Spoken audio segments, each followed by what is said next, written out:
The night was supposed to be perfect. A royal celebration under glittering chandeliers. Music, laughter.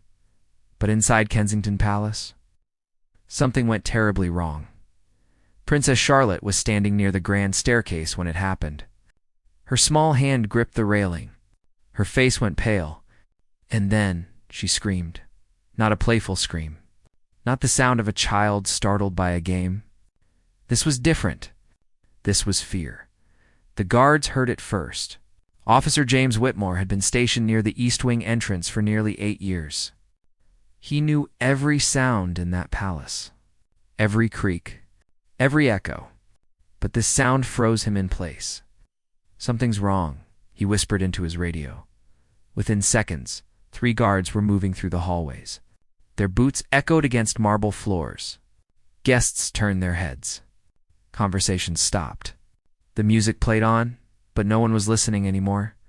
Charlotte was crying now. Her small shoulders shook. Tears streamed down her cheeks. She stood frozen, staring at something no one else could see. Before we continue, if you love true emotional stories like this, hit that subscribe button and stay with us until the end. You won't believe what happens next. Officer Whitmore reached her first. He knelt down slowly, his voice calm and steady. "Your Highness, what happened? Are you hurt?" Charlotte couldn't speak. She just pointed toward the shadowed hallway behind her. Her finger trembled. Whitmore looked. The hallway was empty. Long, dark, silent. But Charlotte kept pointing. "Who did you see?" He asked gently. Her lips moved, but no sound came out at first. Then, barely a whisper, "The man." Whitmore's blood ran cold. "What man, Your Highness?" "The man with the dark coat," she said, her voice shaking. "He was watching me." Whitmore's hand went to his radio immediately. "We have a possible intruder, East Wing. Lock down the palace." Now, within minutes, every door was sealed. Every guest was accounted for. Palace security moved like shadows through every corridor, every room, every closet. They searched the entire building, but they found no one. No man in a dark coat. No intruder. No signs of forced entry. Nothing. Still, Charlotte refused to move. She clung to Officer Whitmore's hand, her eyes wide and filled with terror. "He was real," she whispered. "I saw him." Whitmore believed her. He had seen fear before. He knew the difference between imagination and ginsure danger. This was not a game. Prince William and Catherine arrived within minutes. Catherine rushed to Charlotte, pulling her daughter into her arms. "It's okay, darling. You're safe now." But Charlotte shook her head. "He smiled at me, Mummy, and then he said my name." The room went silent. A stranger. Inside the palace, knowing her name, watching her, William's face turned hard. "I want every camera checked. Every recording. Every entry log from the past 72 hours. Find out who was in this palace tonight." The guards moved quickly. But as they reviewed the security footage from the East Wing hallway, they found something that made their hearts stop. The camera had been turned off. For exactly 11 minutes, someone had disabled it. And during those 11 minutes, Princess Charlotte had been standing alone in that hallway. Officer Whitmore stood near the window, staring out into the dark gardens. His jaw clenched. Whoever had terrified that little girl was still out there. And worse, they had gotten inside. The question now wasn't just who, it was how, asterisk. The palace felt different after that night. Colder, heavier, even with every door locked and every guard doubled. Fear lingered in the air like smoke. Charlotte barely slept. She would wake up screaming, calling for her mother, saying she heard footsteps outside her door. Catherine stayed with her every night, holding her hand until dawn. But the worst part? No one could explain what happened. The security team reviewed every detail. They checked guest lists, background checks, staff records. Everyone who had been in the palace that night was accounted for. Everyone had clearance. Everyone was trusted, except for those 11 minutes. Officer Whitmore couldn't let it go. He sat in the security office long after his shift ended, replaying footage from other cameras. He studied faces, movements, anything unusual. Then he saw it. On a camera near the servants' entrance, at exactly 9:43 p.m., a figure appeared. A man in a dark coat. His face was turned away from the lens. His hood was pulled low. He moved quickly, slipping through a side door that was supposed to be locked. Whitmore's heart pounded. He zoomed in. The man's hands were gloved. His posture was deliberate, confident, like he knew exactly where he was going. "Who are you?" Whitmore whispered to the screen. He followed the man's path through the cameras. The figure disappeared into a blind spot near the east wing staircase, the same staircase where Charlotte had been standing. And then nothing. The man never appeared on any other camera. He simply vanished. Whitmore printed the image and brought it to his supervisor. "We need to find this man now." The supervisor stared at the grainy photos. "Do we have a better angle?" No. He avoided every major camera. This was planned. The supervisor's face darkened. "Get this to the Metropolitan Police. And keep this quiet. If word gets out that someone breached palace security, I know," Whitmore interrupted. "But that little girl is terrified. Whoever this is," he got close to her. Too close. The investigation moved quickly, but quietly. Detectives arrived in unmarked cars. They interviewed staff, reviewed entry codes, checked every lock, every window, every possible entry point. But the man in the dark coat had left no trace. No fingerprints. No DNA. No digital footprint. It was as if he had never existed. Except Charlotte knew he had. She drew a picture one afternoon while Catherine sat beside her. It showed a tall figure in black, standing in a hallway. And in the corner of the page she had written 3 words in shaky letters: "He knows me." Catherine's hands trembled as she held the drawing. "Darling, what do you mean he knows you?" Charlotte looked up, her blue eyes filled with something no child should feel. "He said he's been watching. For a long time." Catherine felt her stomach drop. She immediately called William. "We need more security." "I don't care what it takes." "I want guards outside her room. I want cameras everywhere. I don't want her alone for a single second." William agreed without hesitation. But even with all the protection, Charlotte didn't feel safe. She flinched at shadows. She refused to walk down certain hallways. And every night she asked the same question: "Is he coming back?" No one had an answer. Officer Whitmore kept digging. He couldn't shake the feeling that he had missed something. So he went back further. He reviewed footage from the week before the incident, then the month before, and that's when he found it. The same man, in the same dark coat, standing outside the palace gates 3 weeks earlier, just standing there, watching. Whitmore's blood turned to ice. This wasn't random. This wasn't a one-time breach. Someone had been planning this, studying the palace, watching the family, and somehow they had gotten inside. Whitmore printed every image he could find. He spread them across his desk like pieces of a puzzle. The man appeared in 5 different locations over the past month, always distant, always watching, never showing his face. But in one photo taken near the palace gardens, the man's hand was visible. And on his wrist, there was something. A tattoo. Small. Dark. Shaped like a bird. Whitmore zoomed in as far as the image would allow. It was a raven. He sent the photo to the detectives immediately. "We have a lead. Check for anyone connected to the palace with a raven. Tattoo, staff, contractors, vendors, anyone." The response came back 2 days later. They found a match. His name was Marcus Thorne, former palace maintenance worker. Dismissed 6 months ago for suspicious behavior. No criminal record. But multiple complaints from staff about him lingering near restricted areas, asking too many questions, watching the royal children during events. Whitmore's jaw clenched. Where is he now? The detective's voice was grim. That's the problem. No one knows. Marcus Thorne had disappeared. His apartment was empty. His phone disconnected. His bank account untouched for weeks. It was as if he had vanished into thin air. But Officer Whitmore knew better. Men like that didn't just disappear. They went underground. They waited. They planned. The Metropolitan Police issued a nationwide alert. Airports, train stations, border crossings.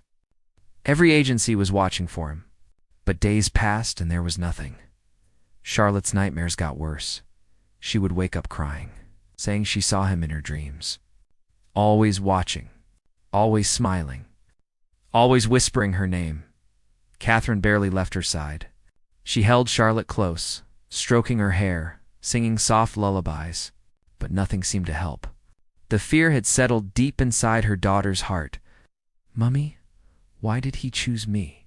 Charlotte asked one night, her voice small and broken. Catherine's heart shattered. "I don't know, my love, but he can't hurt you now.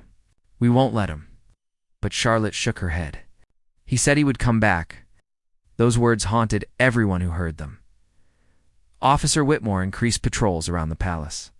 He personally checked every entry point, every lock, every alarm. He barely slept. Every shadow felt like a threat. Every sound made him reach for his radio. Then, 2 weeks after the incident, something happened that changed everything.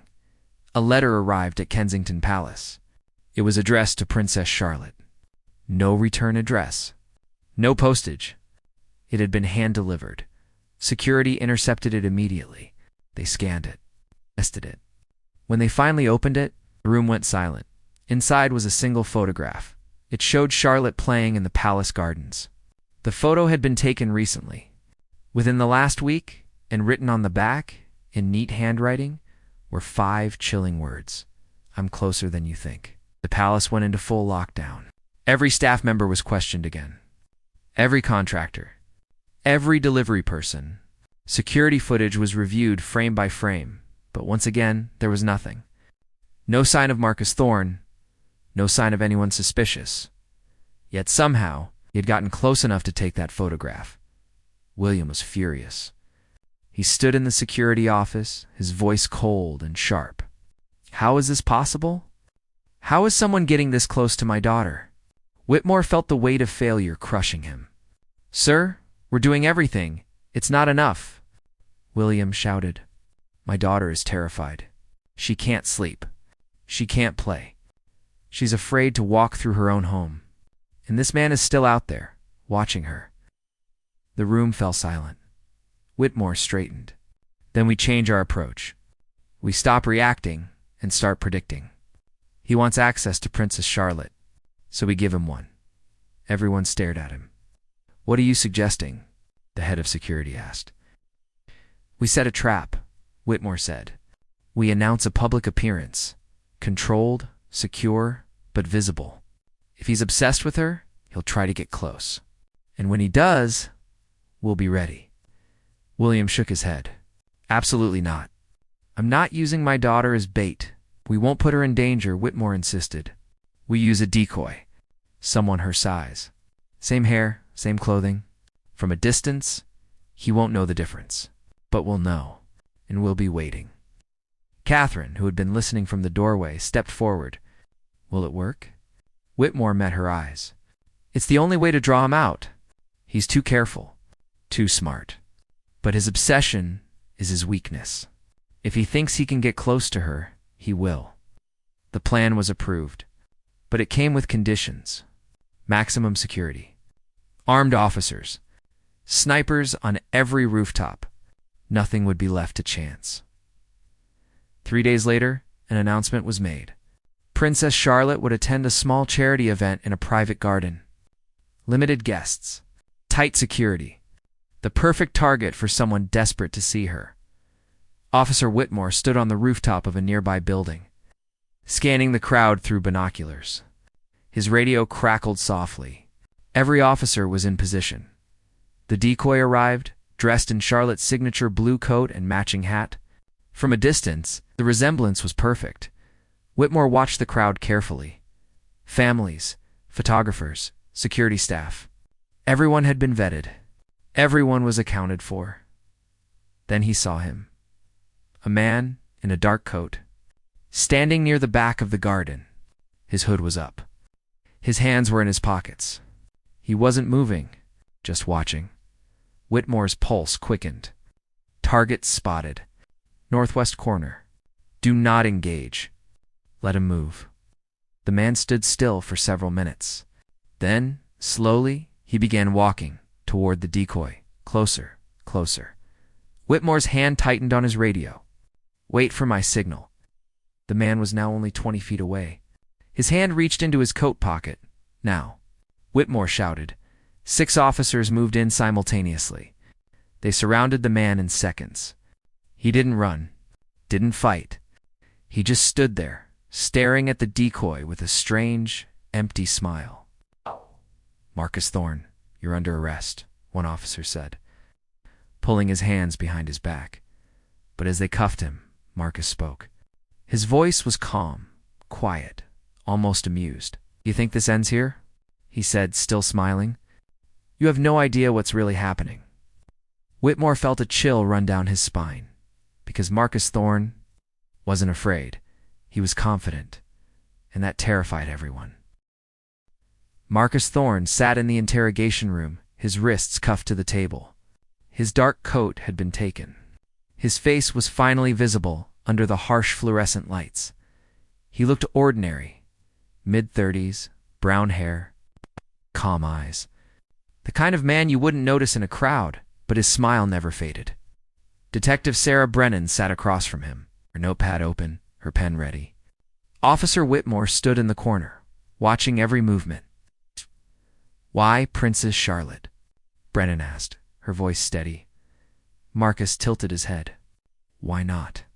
Answer the question. He leaned back in his chair, the chains rattling softly. She's special. Anyone can see that. Innocent, pure.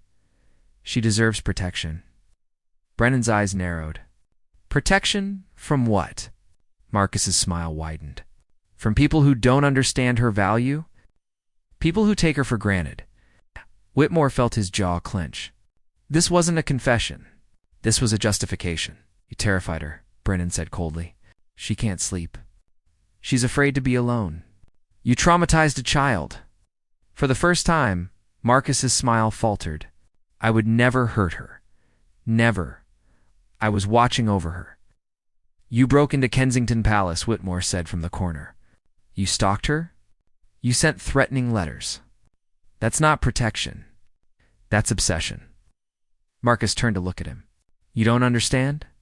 There are people who want to harm her. Real threats. I was keeping her safe. From who? Brennan demanded. Marcus leaned forward, his voice dropping to a whisper. From the others. The room went silent. Brennan exchanged a glance with Whitmore. What others? Marcus's eyes gleamed. You really think I'm the only one? You think I'm the danger? He laughed, a soft, unsettling sound. I was trying to warn her, but you wouldn't listen. You never listen. Whitmore stepped forward. If there's a real threat, tell us now. Marcus shook his head slowly. It's too late. They're already inside. Brennan slammed her hand on the table. Stop playing games. Who are you talking about? But Marcus just smiled again. Check the staff. Check the people closest to her. One of them isn't who they say they are. Whitmore's blood ran cold. You're lying, Brennan said. Am I? Marcus leaned back again, his voice calm. Then explain how I got inside the palace so easily. Explain how I knew the camera schedules, the guard rotations, the blind spots. Whitmore felt his stomach twist. Someone helped you. Marcus's smile returned. Someone who's been there all along, watching, waiting, just like me. Interrogation continued for hours, but Marcus revealed nothing more. He kept smiling, kept hinting, kept playing with them. Finally, Brennan stood up. Lock him up, and get me a full background on every staff member at Kensington Palace. Every guard, every maid, every contractor. I want their histories, their families, their connections. Everything. As Marcus was escorted out, he looked back at Whitmore one last time. You can't protect her from what's already inside. The door slammed shut. Whitmore stared at the empty chair. His mind was racing. Could Marcus be telling the truth? Was there really someone else? Or was this just another game? Back at Kensington Palace, the security review began immediately. Every staff member was re-interviewed. Every background check was redone. Every phone record and email was examined. Charlotte was moved to a more secure wing. Extra guards were posted. Catherine refused to leave her side, but the fear was spreading. If Marcus was right, if someone inside the palace was compromised, then no one could be trusted.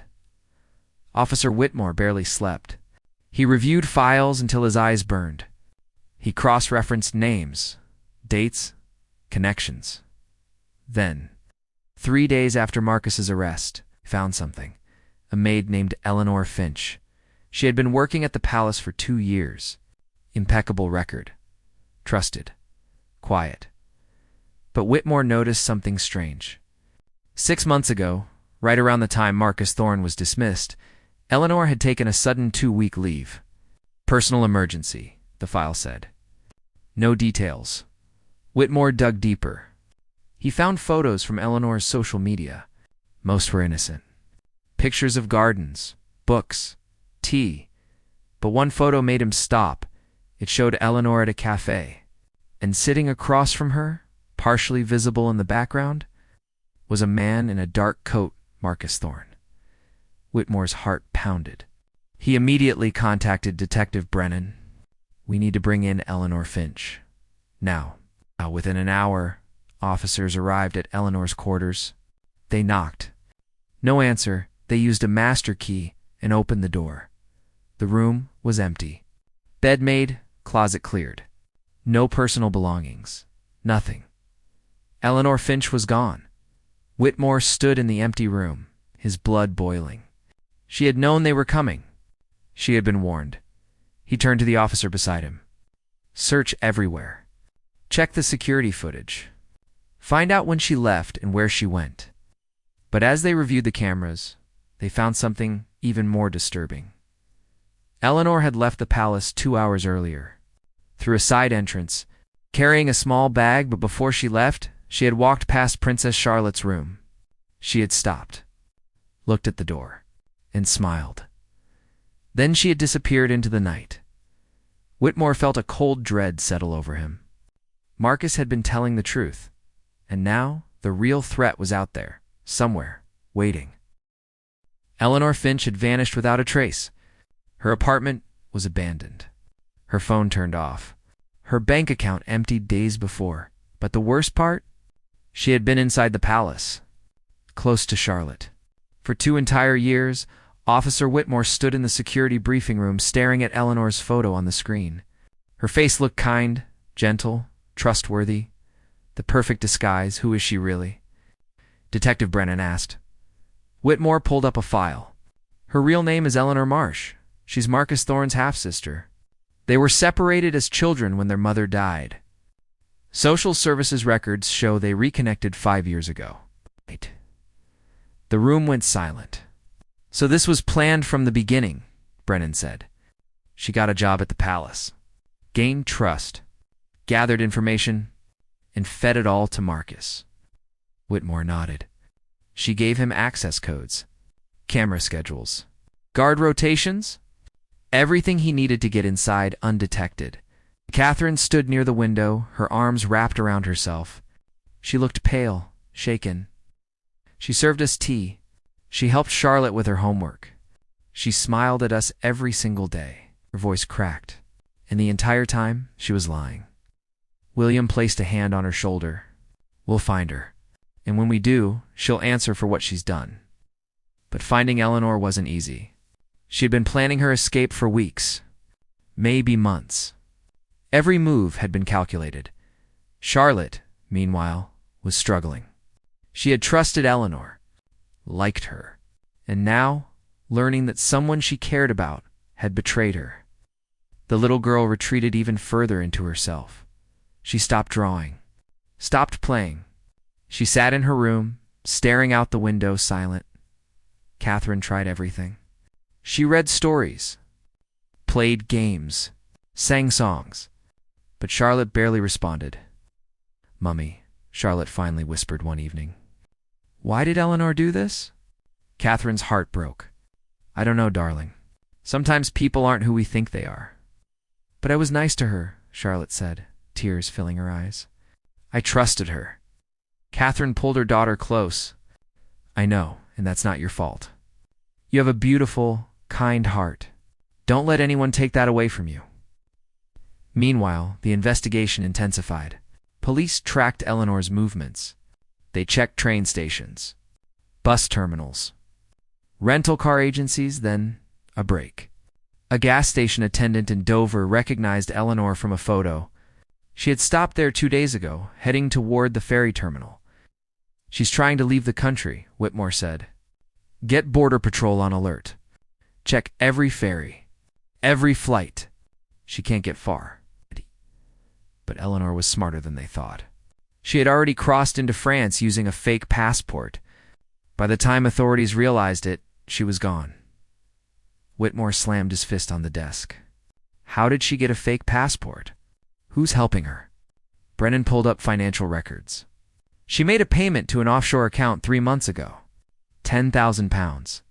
Likely for documents. So she had help, Whitmore said. Someone with connections. Someone who knew what they were doing. Marcus Thorne was brought back in for questioning. This time, the tone was different. Your sister's gone, Brennan said coldly. She left you here to take the fall. You're going to prison, Marcus. Alone. Marcus's smile faded. She wouldn't do that. She already did. She's in France. Probably halfway to Switzerland by now. Living her life while you rot in a cell. Marcus's hands clenched. No, we had a plan. We were going to, he stopped himself. Going to what? Whitmore pressed. Finish it. Marcus looked away. We were going to protect her. Keep her safe. Together by scaring her. Brennan snapped. By traumatizing her? That's not protection. That's obsession. Marcus's voice grew desperate. You don't understand. Eleanor knew things. Things about the palace. About people who wanted to hurt the royal family. She was trying to expose them. Whitmore leaned forward. Then tell us. If there's a real threat, tell us now. Marcus hesitated. For the first time, doubt flickered in his eyes. Eleanor said there was a plan, an attack. She said someone close to the family was involved. Who? Brennan demanded. Don't know. She never told me the name. She said it was safer that way. Whitmore stood up abruptly. He's stalling. He doesn't know anything. But Brennan wasn't so sure. What if he's telling the truth? What if Eleanor really did know something? They brought in intelligence agencies. MI5, counterterrorism units. Every possible threat to the royal family was reassessed, and then, buried in old surveillance reports, they found it, a flagged communication. 6 months ago, an encrypted message sent from inside Kensington Palace to an unknown recipient. The message had been brief. Access confirmed. Timeline in motion. The sender? Eleanor Finch. Whitmore's stomach dropped. She wasn't just obsessed. She was working with someone. Someone planning something bigger. The palace went into emergency lockdown. Every staff member was isolated. Every communication was monitored. Every visitor was banned. Charlotte was moved to a secure location outside London. Only William, Catherine, and a handful of trusted guards knew where. Whitmore stood in the empty palace, his mind racing. Eleanor was still out there, and whoever she was working with was still unknown. He looked down at the encrypted message again. One line stood out. Timeline in motion. What timeline? And more importantly, had it already begun? The truth came faster than anyone expected, and it was worse than they feared. Intelligence agents traced Eleanor's encrypted message to a dark web server. It took them 3 days to decrypt the full conversation. When they finally did, the room went silent. Eleanor hadn't been working alone. She had been communicating with a group, a network of individuals obsessed with the royal family. Not terrorists, not criminals. Just people who had become dangerously fixated. They called themselves the Guardians. They believed the royal family was in constant danger, that security was inadequate, that only they could truly protect them. And their plan? to expose what they saw as weaknesses in palace security by getting close. Too close? Marcus and Eleanor were just 2 members. But there were others. At least 5 more. Some had already infiltrated palace events. Others were still planning. Officer Whitmore felt sick. This isn't about harming Charlotte. It's about proving they can access her. Detective Brennan nodded grimly. They see themselves as protectors. But their obsession has turned them into the very threat they claim to fight against. My 5 moved quickly. Within 48 hours, 3 more members of the Guardians were arrested. All had connections to palace staff. All had been gathering information, planning, waiting, but Eleanor was still missing, and so was the 5th member. Then, for days after the arrests, Eleanor made contact. She sent an email to a secure government address. The message was short. I never wanted to hurt her. I wanted to save her. But you wouldn't listen. Attached was a document. Pages of notes. Security flaws. Entry points. Schedules. Everything she had learned during her time at the palace. She's trying to justify herself, Whitmore said, reading through the file. She thinks she was doing the right thing. Brennan shook her head. Obsession always looks like love to the person feeling it. But to everyone else, it's terror. Trace was put on the email. It led them to a small village in Belgium. Local police surrounded a rented cottage. Eleanor was found inside, alone, sitting at a table with more documents spread before her. She didn't resist arrest. She just looked up at the officers and said quietly, "Is Charlotte safe?" "Thanks to people who actually know how to protect her," one officer replied. Eleanor was extradited back to Britain. She sat across from Whitmore and Brennan, her hands folded in her lap. She looked tired, defeated. "Why?" Whitmore asked. "Why Charlotte?" Eleanor's eyes welled with tears. "Because I saw how people looked at her, how exposed she was. I thought if I could show you how easy it was to get close, you'd finally take security seriously." "You traumatized her," Brennan said. "She's terrified. She can't sleep. She doesn't trust anyone anymore." Eleanor's face crumpled. "I never wanted that. I never wanted to hurt her. I thought I was helping." "Helping?" Whitmore's voice was hard. "You invaded her home? You stalked her. You worked with your brother to terrify a child. That's not help. That's harm." Eleanor buried her face in her hands and sobbed. The legal process moved swiftly. Eleanor and Marcus were both charged. The other members of the Guardians faced their own trials. The network was dismantled. Security protocols at Kensington Palace were completely overhauled. But the hardest work was still ahead. Charlotte needed to heal. Therapists were brought in. Child psychologists. People who specialized in trauma. Slowly, carefully, Charlotte began to open up again. She talked about her fear, her confusion, her feeling of betrayal, and gradually, with her parents' love and support, she started to feel safe again. Officer Whitmore visited one afternoon. He had been cleared by William and Catherine. They knew he had done everything possible to protect their daughter. Charlotte was in the garden, painting. She looked up when Whitmore approached. "Hello, Your Highness," he said gently. She gave him a small smile. "Hello, Officer Whitmore." He knelt down beside her. "I wanted to tell you something. You were very brave. What happened to you was scary, but you were strong." Charlotte looked at her painting. "I don't feel strong." "Strength isn't about not being afraid," Whitmore said. "It's about being afraid and still going forward. You did that, and I'm proud of you." Charlotte's eyes filled with tears. "Will people like Eleanor come back?" Whitmore met her gaze honestly.